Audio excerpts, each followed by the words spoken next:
Hi, it's Katie from Simply Clean Meals, and today I'm going to share with you 3 strategies that I've been using lately to help my picky kiddo eat just a little bit healthier.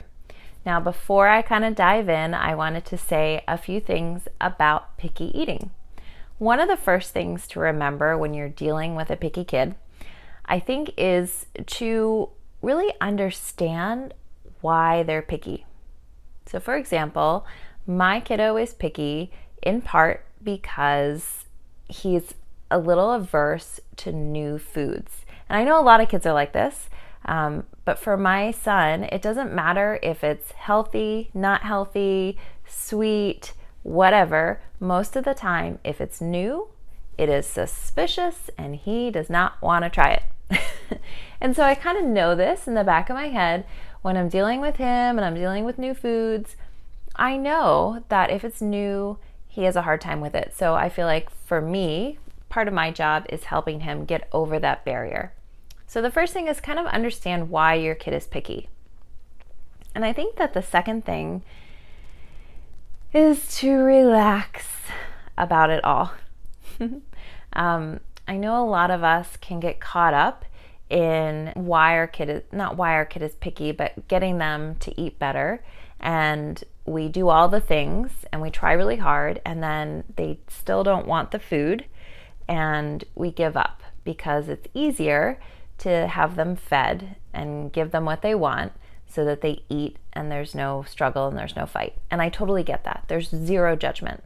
But I think that if we can approach getting our kid to expand their palate and try new foods, approach it with a sense of detachment from the outcome being them eating and liking new foods. If we can detach from that and just keep showing up and keep giving them the healthy food and keep trying different things to see what is going to land with them, but chill out and relax about whether they actually like it and eat it, then that allows us to keep going.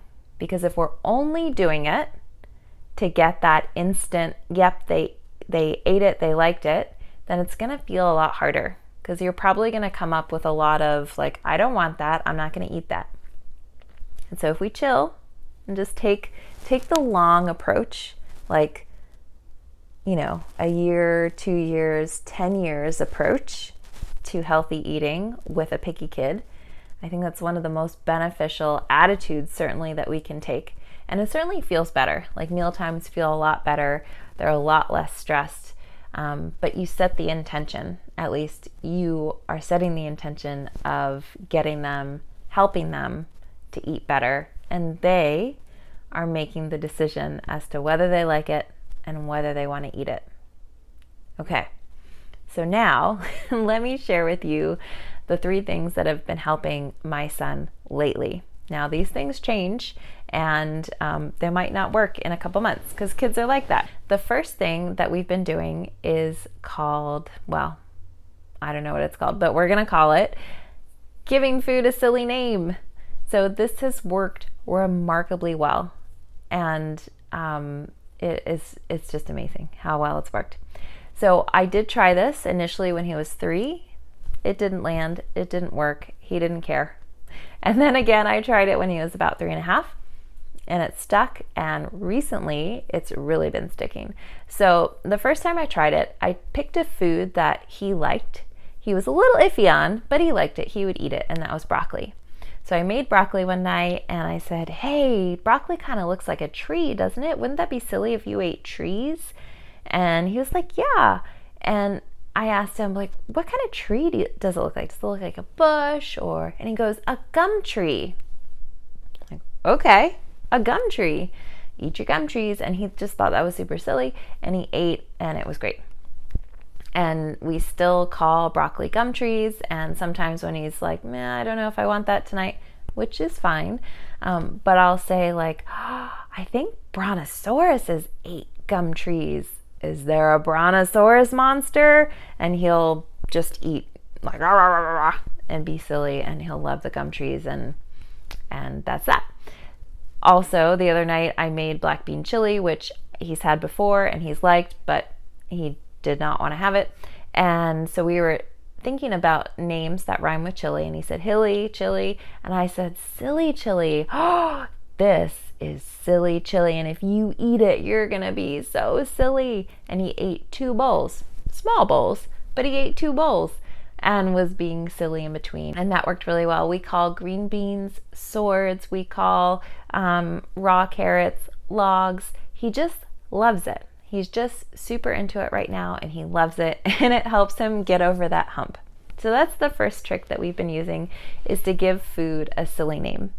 The second trick is one that I've been using from the beginning, and I think it's really helpful, especially for my kid who is resistant, or not resistant, but hesitant to try new things, is to just give him one small piece of something that is new. And if it's new, I never ask him to try it, probably for 4 or 5 times that he has it on his plate. I don't ask him to try it. We just talk about it, like, oh yeah, that's red bell pepper. We got it from our garden. And oh, that red bell pepper is not cooked, it's raw, so it's kind of crunchy.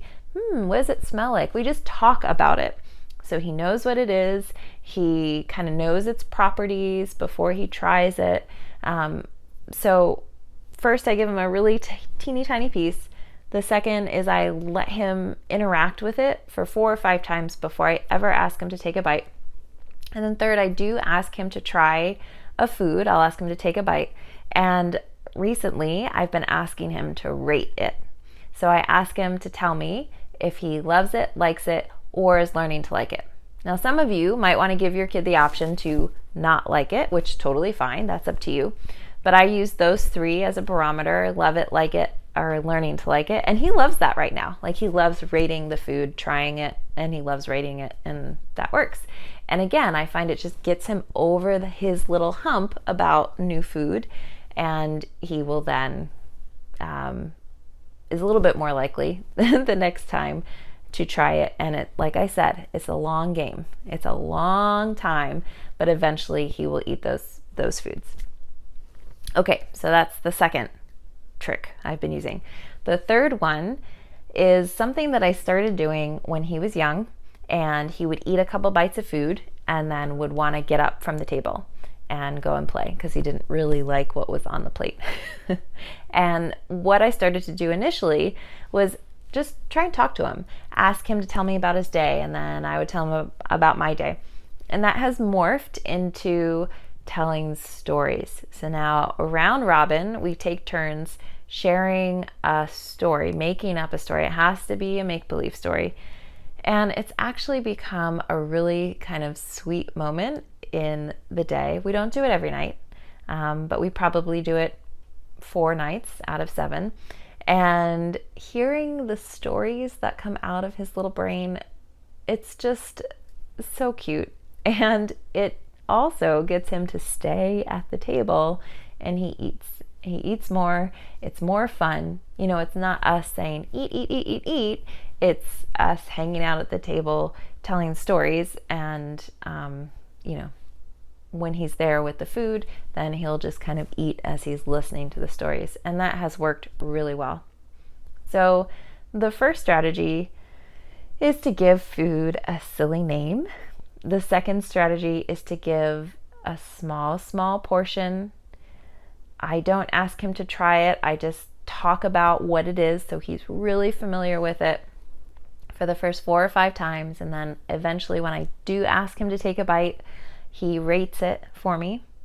And then the third strategy is to share stories at the table to get them to kind of stick around and sit around the table longer. So if you've noticed, each of those things is a really kind of fun, laid back approach. So remember that it's always in our power to kind of choose whether we're going to make it feel really hard and frustrating, or we can choose to make it just a little bit more fun with not a lot more effort, right? So I hope you found this helpful. I know if you're listening to this and you used to have a picky eater who is now not a picky eater, that you probably have lots of tips and strategies to share, so be sure to share them in the comments so that we can all see them and learn and grow from your experience.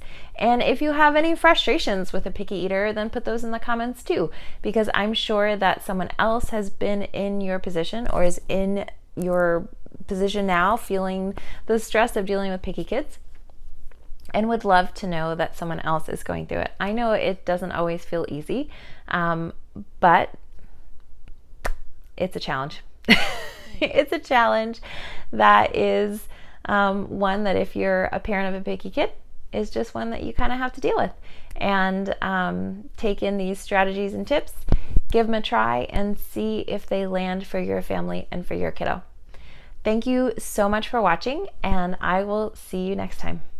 Bye.